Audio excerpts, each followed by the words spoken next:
Fellow Falcoholics, what is up? Welcome to the next Falcoholic podcast, Falcons vs. Chargers Week 9 game preview. It is just me today. We did work on getting a Chargers guest for this show, but the scheduling did not work out. We will continue to try to get guests on for these ones, but for now, you'll just have to listen to me talk about the Chargers, who are actually a team that I do follow from afar. I certainly won't claim to be a Chargers expert, but they do have a soft spot in my heart.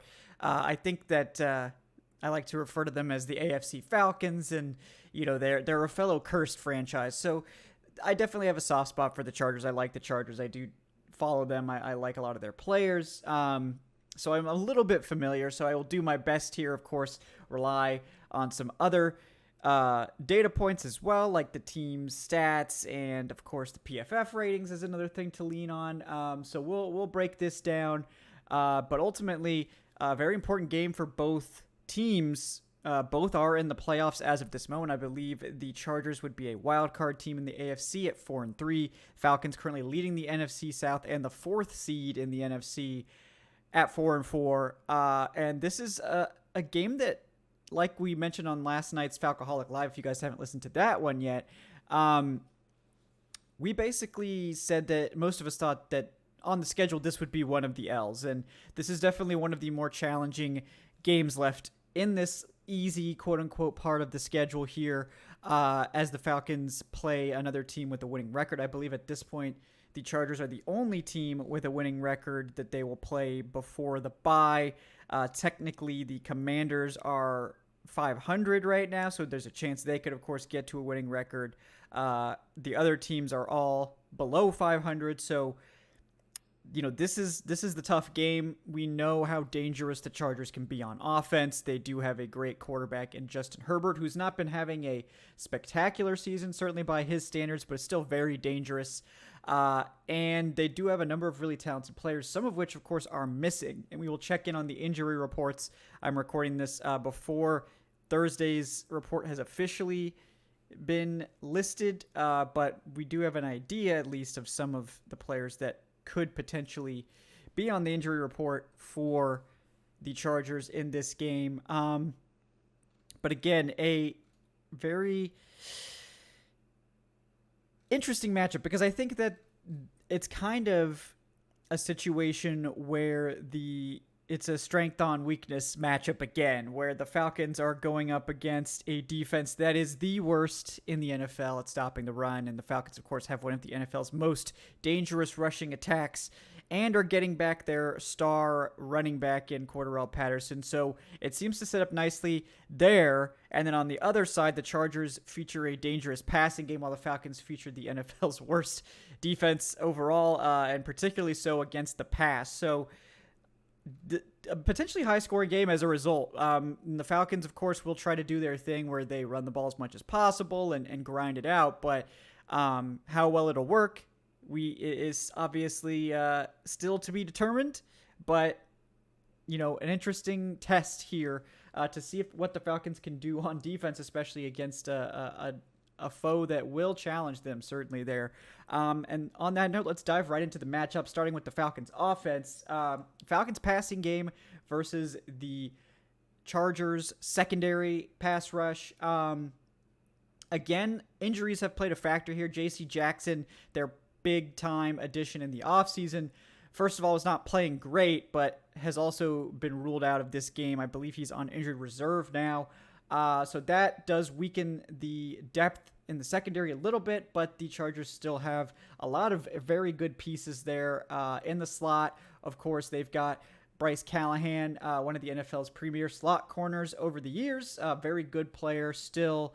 Sante Samuel Jr., a young corner who I know our very own Eric Robinson is a huge fan of, and I think has been a very good addition to that defense. And then starting in place of J.C. Jackson is cornerback Michael Davis, a veteran. I'm not super familiar with his game. I know PFF has him graded right now as a 59.0, which is right around average. So a solid spot starter type of player for them right now. And then, of course, the safety duo features one of the best safeties in the game in Derwin James. Terrific player there. And then Nasir Adderley, who I was really high on coming out. He's sort of been up and down for them. But I do think he's a very good player. And then, of course, you've got the pass rush to contend with. The Falcons will not have to face Joey Bosa.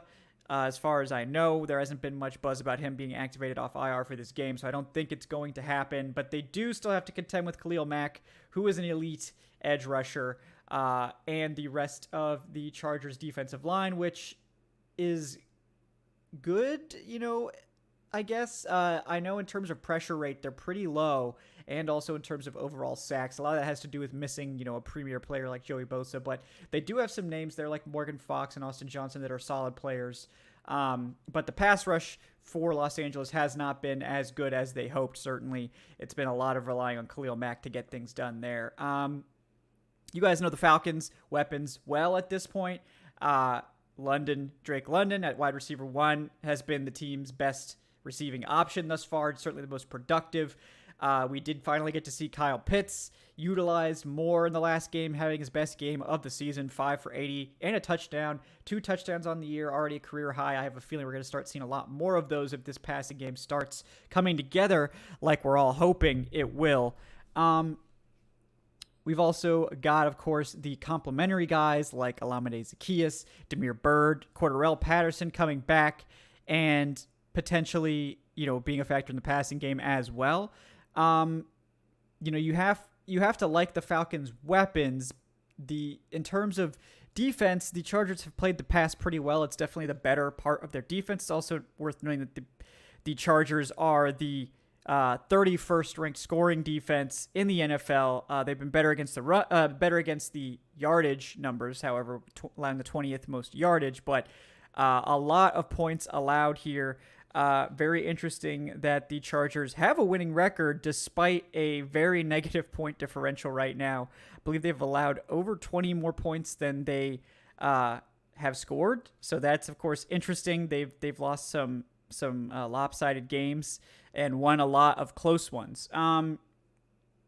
So obviously, I think it'll be a challenge for the Falcons to have success against this pass defense. It's not an unassailable one, but I think on the whole, and if you look at their net yards per attempt and those sorts of measures, the Chargers have done a good job at limiting the passing game, 12th in net yards per attempt, which is above average. So I think the Falcons probably won't be super aggressive at targeting this passing defense. I think they'll still try to take their shots and hopefully continue to use the passing game effectively, but I don't think that'll be the primary focus of their attack, and I think I would still give the Chargers pass defense an advantage, especially when you consider that the Falcons offensive line is still not pass protecting very well. So slight nod there to the Chargers, I think, but the Falcons passing game, it has been better. I think Mariota had his best overall game last week despite the interceptions. So we'll see if that continues to grow and mature and the passing offense becomes more consistently reliable, because as you guys may have known if you've been reading my tweets, the Falcons are 6th in scoring offense. They are one of the NFL's premier scoring offenses right now. A lot of that has to do with their efficiency on third down, their efficiency in the red zone, I think, where they're both top 10 in those metrics. So this team, the Falcons are 6th in third down conversion rate on offense and 9th in red zone efficiency. So they're also 6th in fourth down conversion rate as well, for those wondering. So this is a team that's been very efficient, and that's the story of the passing game for the Falcons. Overall, 29th in passing yardage, but 9th in net yards per attempt. Much, much better on a per-pass basis. But they are also throwing, after this week, they were the 31st ranked team in terms of number of attempts. So they are the 2nd lowest volume passing game in the NFL. And probably because some teams have had a bye, would be my guess that they're not 32nd. But I don't expect this to be a game where the Falcons really challenge the Chargers specifically through the air. But I do think we're going to see them try their shots and take their opportunities and try to keep developing this pass game, because you can't just rely on the run. Going forward, you may, however, be able to rely on the run in this game, and that's the next matchup we're going to talk about here. Before I get to that, guys, please, just want to remind you to please, if you're watching this on YouTube, give us a like and a subscribe. We really appreciate you helping us there. If you're listening to the audio of this podcast, leave us a 5-star review. Helps us get this podcast out in front of more Falcons or just other football fans. If you're interested in supporting the show, you can check us out on Patreon. It's patreon.com/Falcoholic where if you're a podcast aficionado, a lot of perks for you there, ad-free, early access, editions of all the podcasts and the live shows, and, of course, access to an exclusive patron-only Q&A where we answer questions from you guys. There's also going to be more and more perks coming. You get some stuff on the Discord, which you guys can join if you look in the show description as well. So lots of little things. It's mostly a way to support the show, but we do really appreciate all of you that do. So thank you so much. Moving on to what I think is maybe the most important matchup of the game for the Falcons offense. The Falcons offense rushing attack versus the Chargers run defense, which has been bad, folks. The worst in the NFL at this point on a yards per carry basis. They have allowed 5.7 yards per carry, which is absurdly high. And they've allowed the 27th most yards in the NFL despite facing the 7th fewest carries. So they've allowed a ton of yardage despite not really facing that many carries. And a lot of the reason for that is, of course, the Chargers have a good offense. A lot of teams will abandon the run when they get behind. The Falcons are not one of those teams, as we've seen. So that won't necessarily save the Chargers in this one. Getting out to a lead, the Falcons have shown that they will stick with the run if they think that's their best way to move the ball. And I think that will be their best way to move the ball on this one. The Chargers, a lot of their secondary players, while grading well in coverage, seem to be sort of struggling more against the run, which is interesting. So that does, of course, play into it. You know, Bryce Callahan in the slot has been great in coverage, but very poor against the run. Michael Davis has been a little bit more solid there. But the safeties, Derwin James obviously is great. He's going to play the run very well. But Nasir Adderley has been below average there too. So they're not getting a lot of contributions there. The big ones, though, I think are in the front seven, where you've got Kenneth Murray, a former first-round pick, just really struggling against the run, like 28.4 run stuffing grade, which is just abysmal. And having a big hole like that right in the middle of your defense is probably a reason that they are really struggling. The other linebacker, Drew Tranquil, has actually played the run well, but when you've got a liability standing next to you, I believe Murray is 79th or 78th out of a possible 80 linebackers this year, according to PFF. It's tough. It also doesn't help that really the only defensive lineman they have that's been a plus against the run, other than Khalil Mack, of course, and Joey Bosa when he was healthy, because those guys are great, is the nose tackle Austin Johnson. Every other interior guy has struggled there. So they're much better if they can force you to pass the ball, but against the run, they have really, really struggled. And, of course, the Falcons getting back their elite running back in Cordarrelle Patterson, who just lit up the NFL over the first 4 weeks of the season before going on IR. It is believed he'll be back. We don't have official confirmation on that yet, but that's a huge boost to this run game. And even in his absence, the Falcons have maintained their position as one of the NFL's best rushing attacks. Thanks to Caleb Huntley, the former undrafted free agent, and rookie Tyler Algier, who have handled a lot of carries, and Algier in particular, catching the ball and playing a third down role has been a big boost there. But I think this is a running back by committee. I think the Falcons are going to be careful with not relying too much on Cordarrelle Patterson, maybe going more to what I sort of expected earlier, like preseason, which was the Falcons basically using Cordarrelle Patterson as like their high leverage runner, red zone, third downs, key short yardage, big plays in the game, and then maybe as a closer, like some of you mentioned and what we talked about last night on Falcoholic Live, as a closer, like in the fourth quarter, you bring out Patterson where he can just punish your opponent after they've been worn down by your two other physical backs. And honestly, while I think both running backs like Algier and Huntley have performed well, Huntley, the better runner right now, 4.7 yards per carry, and he is having the lowest percentage, I guess, this stat, which is on my Twitter. Huntley is running for one or fewer yards at the lowest rate of any running back in the league. Only 7% of Huntley's carries have gone for one or fewer yards, which means he does not have a lot of negative plays. Like, he just creates positive plays almost every time he touches the ball. He turns something into nothing routinely. That's a big strength of his, makes him a very dangerous short yardage back. You love to have that in your arsenal. Whereas Algier, I think, has begun to play a bit better as a pass protector and really show that he has some wiggle after the catch and is smart and savvy with following his blocks. And of course, as a physical running back, which he is, he's like 220 pounds. This is a guy that's a load to tackle when he gets moving. So, impressive start for these guys, who are probably going to take on more sort of complementary committee roles, with Patterson being the guy, of course, but I think they probably want to limit Patterson's workload to like 10 to 15 carries. I don't think you need him carrying, 20 plus times in a game unless it's really crucial. You probably want to save that sort of Patterson for the playoffs. And I think they'll be able to do that behind this offensive line, which, let's be honest, no one really expected too much from these guys. They haven't really delivered a lot in pass protection. That has been an issue. But as run blockers, the whole unit is doing a good job, I would say. Center Drew Dahlman has been, of course, better as a run blocker. He's average as a run blocker, poor as a pass blocker. Whereas Chris Lindstrom, of course, elite run blocker, one of the best run blockers in the NFL at right guard. Elijah Wilkinson not practicing on Wednesday or Thursday, so it's possible we could see him miss this game. He's been actually pretty solid as both a pass protector and run blocker. I think he's a guy that may have earned himself a contract going forward in Atlanta at guard. But if it was up to me, I would say it'd probably be Colby Gossett coming in at left guard, who had to fill in for a game. Looked pretty good, especially as a run blocker. The Falcons have been giving Matt Hennessy, the backup center, some left guard reps.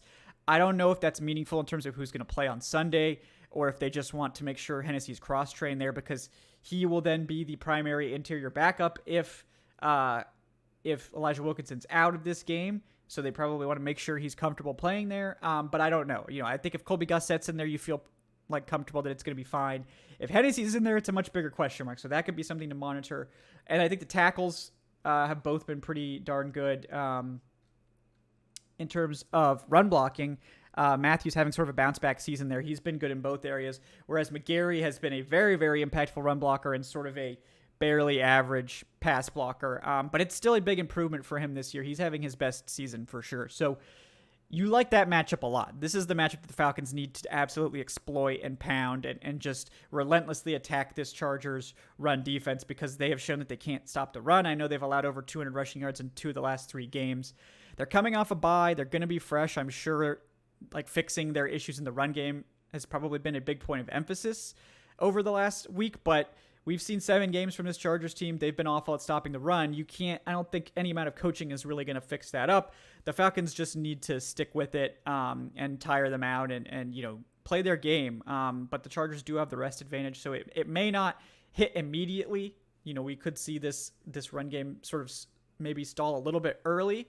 But I do think that you got to stick with it and really punish that weakness to keep, to not only score on offense for the Falcons, which is, of course, going to be vital in this one, but also keep the Chargers offense off the field, which is where we're going to go next. It could be a little bit of a wings clipped situation for this Chargers offense, which has 2 elite NFL wide receivers when healthy, right? They've got Keenan Allen, one of the NFL's premier receivers, and of course Mike Williams, one of the best young receivers. But Mike Williams is out for this game already, dealing with his own injury. And then Keenan Allen, who finally came back before their bye week in Week 8, apparently suffered a setback in that Week 7 game, and he is not practicing either. So Chargers now potentially down there, 2 big threats on the outside. And it also looked like, based on Wednesday's injury report, that they could also be down a reserve linebacker and a defensive tackle, Jerry Tillery, one of their former top picks, who's a key member of that rotation. So could be depleted in several areas there. The good news is that it seems like wide receiver Josh Palmer and tight end Donald Parham Jr., who are both out with concussions, have been practicing. So it seems like they will get those guys back at the very least. But certainly not the typical weapons that you're used to seeing out there. So they do have Palmer, who has been, I think, pretty impressive at times when he's had to be targeted. But they're otherwise going to be relying on some of the depth guys, essentially. You've got DeAndre Carter, their kick returner, who is, I think, a dangerous threat, especially in the short area after the catch. And then I believe Michael Bandy is the guy that's listed as the next man up, sort of on the outside with Carter in the slot. So, in terms of other guys, I believe Jalen Guyton's on IR for the season, but he would have been someone that was interesting to watch. And then, guys like Keelan Doss and John Hightower. Like, we're going to see, some deeper depth guys potentially here for the Chargers. Jason Moore. So then there's that good news. The bad news is they do have a very good tight end still in Gerald Everett. And I know Donald Parham, who's their blocking specialist, is coming back. So that could help them out there. And of course they have a great quarterback in Justin Herbert. The Falcons have their own issues with injuries, and it just so happens to be at the opposite position, right? Cornerback. I would seriously doubt that we will see AJ Terrell play this week, maybe not even next week. Casey Hayward's on IR for the Falcons, as you guys well know. We do have potentially some reinforcements coming this week, right? Jalen Hawkins was a full participant in practice. It seems like he believes he will play, so the Falcons should get their safety duo back intact. We do have a new cornerback addition in Rashad Fenton from the Chiefs coming here, and the hope is that he can play a lot more zone and go back to being a very good outside zone corner, which is what he had been for several years before this season when the Chiefs have started to play a lot more man. It's not really his game. Notably, the Falcons started out a little bit more balanced, still mostly zone, but had more man coverage. And then over the past, I think, 3 to 4 games, the Falcons have played almost 80% zone coverage. So leaning on that zone a lot more could be good for Fenton, who's practicing and immediately probably going to be thrust out there. You also have to like how Darren Hall's performing. He's been basically what you'd hoped as your sort of fourth corner. You like D. Alford, what he's offered you. I think he's been a very nice surprise as a guy that's like a reliable starter that has shown some flashy plays too. Isaiah Oliver is back. I won't say he's had a great return yet, but he's coming off IR. It may take him a bit to get into the swing of things again, and he's been an impact player against the run, certainly, so you like that. So this would have been a resounding win, I think, for the Chargers in this matchup before these injuries. Now I think it's more of just like a slight win for them because, they still have Herbert. They still have Austin Eckler out of the backfield, who's an elite pass catcher, one of the best pass-catching running backs. They're still going to be able to run this short game and really challenge the Falcons to make tackles, which has not been their strong suit, let's be honest. And, of course, the Falcons' pass rush is just not very good. This Chargers offensive line, I think, has not been what they'd hoped for. They've had a lot of injuries, including to star left tackle Rashawn Slater. They have got shifted some guys around and made some adjustments, and I don't think it's as big of a problem as it was at one point. Corey Linsley's back at center. The right side is still vulnerable, and then left guard is a big problem spot for them with Matt Filer. But the Falcons don't rush the passer well. When they do, it's mostly Grady Jarrett doing stuff, so perhaps they can take advantage of some of those weaker matchups on the interior. But I still think the Chargers have the advantage in that matchup. Next matchup is the Chargers rushing attack versus the Falcons run defense. Both of these units, I think, are sort of surprising in how they've sort of underperformed thus far. Or, well, I guess that's not. The Chargers run game, I think, has disappointed, and the Falcons run defense has probably been better than anyone would have expected, considering they cut their nose tackle and just don't have a lot of depth on the interior. But the Falcons have defended the run pretty efficiently. And the Chargers have really struggled to move the ball there. Atlanta's defense, again, like I've said, quite poor in terms of scoring, 29th, 31st in overall yardage. But the run defense has not really been the culprit there. Falcons are 11th in rushing yardage allowed and 15th in yards per attempt allowed. So, a little bit above average there. And that lines up well with the Chargers' run game really being a weak spot on their offense. They don't run it a ton. They're below average in the number of carries they have, but they're 27th in rushing yardage and 28th in yards per carry with just 3.7 per carry. You have to think it has to do with the offensive line because they have a very talented runner in Austin Eckler. They did bring in Sony Michel, who struggled. They have Josh Kelly there as well, but on the whole, they're not averaging a lot on the ground. They're struggling there. So this is a matchup where the Falcons, I think, do have the advantage in slowing down this run game. Like I said, it's not a massive part of their offense. They throw the ball more than any other team in the league. They have the highest passing attempts in the NFL with over 300. And they don't rely on the run a ton, but the Falcons being able to shut that down could be beneficial in short yardage, could be beneficial in conversions. I think that taking that away from your opponent is beneficial. And I think the Falcons do actually have the advantage there on defense. So that's nice. So that's the basic matchups there. I think you sort of are going to, you're expecting the Chargers to try to throw all over this Falcons defense, and they will. I expect the Falcons defense to allow like at least 24 points in this one, maybe more. Chargers offense hasn't been like maybe as good as you might think. Statistically, they're 11th in scoring. They are 8th in yardage, so they're certainly moving the ball. Haven't been quite as good in the scoring department. They're 18th in red zone efficiency, probably has something to do with them struggling to run the ball. And 13th on third down, which is good, above average, not great. So they're going to try to throw it all over the yard, and it's up to the Falcons to take advantage of them being down guys and hopefully get some of their guys back healthy and just sort of get through this without allowing 30 points would be great. That would be sort of like what you need to see, is that this Falcons defense doesn't allow 30 points. The Falcons offense needs to be able to pound the rock and take advantage of that matchup and not get sidetracked off of that. They need to run the ball early and often.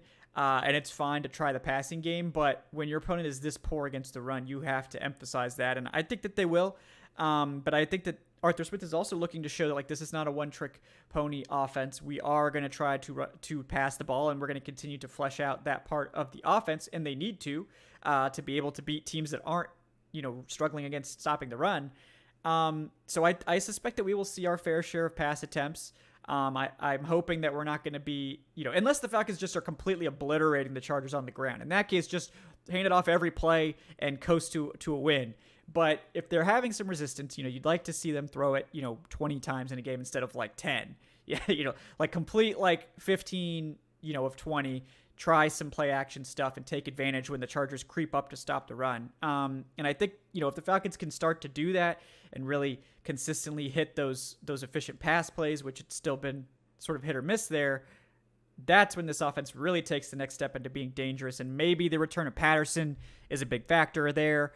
Maybe the Falcons, having just another week to with Mariota learning the offense and the receivers getting comfortable. And I think the emergence of Damiere Byrd has been big. You guys might remember from me in the offseason talking about I think Damiere Byrd should be the wide receiver 3 and, all this. And he really was an afterthought, inactive a lot of weeks. Now he seems to be a focal point and basically the key cog in the deep passing game. And he's shown off his yards after catch ability. He's a great route runner. He just doesn't have size. So throwing those jump balls up to Damiere Byrd, not a great plan. It's what Kyle Pitts and Drake London are for. But he's a burner. He ran in the 4.2s, and he's still clearly got that speed. So, I think the Falcons have to be able to run the ball, and they have to be able to at least slow down the Chargers offense. And I think they have a decent chance of doing that, certainly. I think the spread in this game is fair. The Falcons are currently 3-point underdogs at home, which is kind of disrespectful, right? That's implying that the Chargers are sort of like 5.5 to 6 point favorites on a neutral field, more than likely. So, I think that the Falcons certainly haven't shown that they're this unbeatable juggernaut of a team, but I think the Falcons have shown that they're quite difficult to defeat, especially when your weaknesses as a team don't line up well with what the Falcons' strengths are. Like the Falcons are one of those teams where you can never stop them from running the ball, for good or ill, right? You could get up 2 scores and the Falcons are going to keep running, and that is probably why they have a better chance in this one than maybe the odds makers think, because I think the Chargers have done a good job of in their wins getting out ahead, taking the opponent sort of out of their rushing attack, and sort of like, holding on for a win. They've won, they're 2-3 in their last 3 games, with their 2 wins, one of them coming in overtime to the Broncos, who we know are an abysmal offense, and then one of them coming over the Browns 30-28. They've had those narrow wins.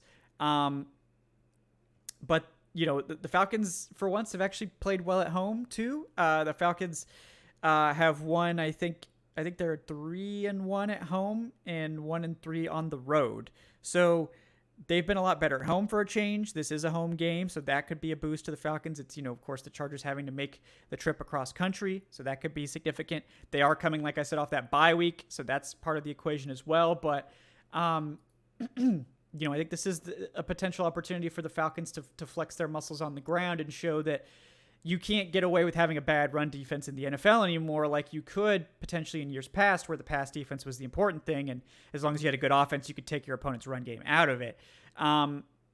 This could be an opportunity for the Falcons to be like, if you skimp on your run defense and you don't, and flesh out that part of your team, you're going to come up against offenses like Atlanta and Philadelphia and these really run heavy teams, and they're just going to, grind you into dust over the course of a game. So that's what the game plan is probably going to be. I hope it works for the Falcons. I do think the Falcons pull off the upset here. I feel better about this matchup than I did going into the season. I like picking them as an underdog occasionally. It's always good to get a few underdog picks in, and I think this is one of the better ones this week. I do think it will be a higher scoring game. I think the Falcons continue their scoring efforts with another 30-point game. It won't be quite as much as last time, but I think the Falcons will score 31 to the Chargers 27. And I think it's going to be a sweaty game and a tough finish, but I think the Falcons' ability to sort of grind it out with that run game is going to end with them basically like shutting down the game in the fourth quarter with like a 7 or 8 minute drive and just sort of suffocating the clock. And I think that's what the difference is going to be in this game. I hope the Falcons can allow less than 27 points to an offense that depleted of weapons, but I'm not holding my breath on it. Maybe Rashad Fenton comes in and immediately hits the ground running and is great. You feel a lot better, obviously, if you have AJ Terrell and Casey Hayward out there, but we'll see. But guys, really appreciate you tuning in and listening to this solo edition of the Falcaholic Podcast game preview. Like I said, we're always going to try to get great guests on here for you guys because I don't know a lot of these teams super well. Maybe the NFC South teams are kind of an exception, but again, we got to get the banter going with these NFC South guys. So I appreciate you tolerating my rants on the Chargers. If you're a Chargers fan and any of this stuff seems like incorrect to you, or you think I got some details wrong, please put it in the comments. I would love to hear your perspective on the team. I do have a soft spot for the Chargers. No ill will here whatsoever. I hope you guys get out of this game healthy and go on a run. You are my Chargers are like up there with the Bills for me in the AFC. The Bills, because I live in upstate New York, but you're the AFC Falcons, and us cursed teams got to stick together. But one of these cursed teams has to win this game, and it probably will be wild. So I hope it's the Falcons, but good luck to the Chargers over the rest of the season after this game. But guys, thank you so much for watching. Like and subscribe if you're watching on YouTube. Give us a 5-star review if you're on Spotify or Apple Podcasts or wherever you get your podcasts. Like I said, you can support us on Patreon if you want to get the ad-free early access editions of all these shows. Patreon.com/Falcaholic Live is where you get that. We will be back on Sunday after the game for our Falcons vs. Chargers post-game show with Alan Stirk. So you guys have that to look forward to. We will see you live for that one, hopefully celebrating another Falcons W. Until then, guys, I'm Kevin Knight at Falcaholic Kevin. Follow me there. Check out thefalcaholic.com for all that terrific written content and enjoy what could be a extremely lopsided. I'm recording this Thursday afternoon, so enjoy what's probably going to be an extremely lopsided Thursday night football game between the Eagles and the Texans. That one, might be over pretty quickly. So enjoy, guys. We'll see you on Sunday. Have a great day.